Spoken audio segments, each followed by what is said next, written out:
Syria says its hospitals are struggling to cope as the civil war continues to weaken the country's basic infrastructure. Many provincial hospitals say they are no longer able to treat patients.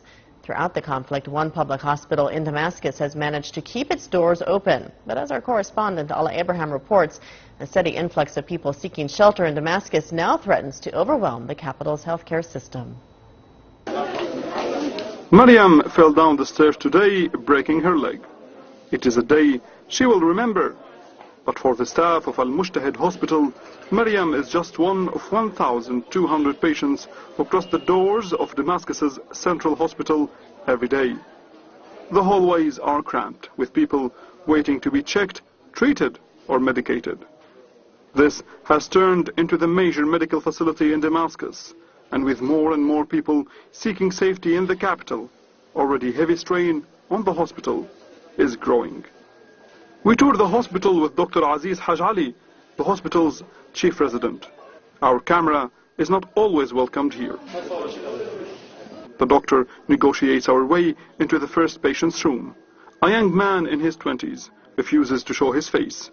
He lost an arm and a leg when a car bomb exploded in a busy street. He is just one of many. We're here in the intensive care unit for burns. We're swamped by patients coming from distant provinces where hospitals were destroyed or put out of service. Severe burns are caused by air raids or notorious Rebel Hill cannons, or simply the use of raw oil extracted in lawless parts of eastern Syria. No matter how hard Syrians try to avoid the war catches up with them. Like Samah, a 10-year-old girl from Raqqa, now an ISIL stronghold. Her family don't want to be filmed. They fear reprisals once they return home. The free medical services in this hospital are a last resort for those who have lost everything. At the end of the day, Dr. Aziz shares his story. Unlike many of his colleagues, he chose to stay in Syria. A choice difficult to understand for many. Sure, traveling to Europe isn't hard for doctors. It's safe and the money's much better. But who will care for the 500 patients we have in this hospital? All the famous doctors have left and the situation is getting worse with sections as we can't buy spare parts for medical equipment nor Western medicine.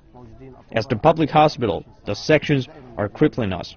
Between keeping the ER on full alert all the time and attending to hundreds of severe cases, we're swamped. The coffee break is quickly interrupted when Dr. Aziz is called again to the trauma and emergency room. 8 people have been severely wounded by mortar shells.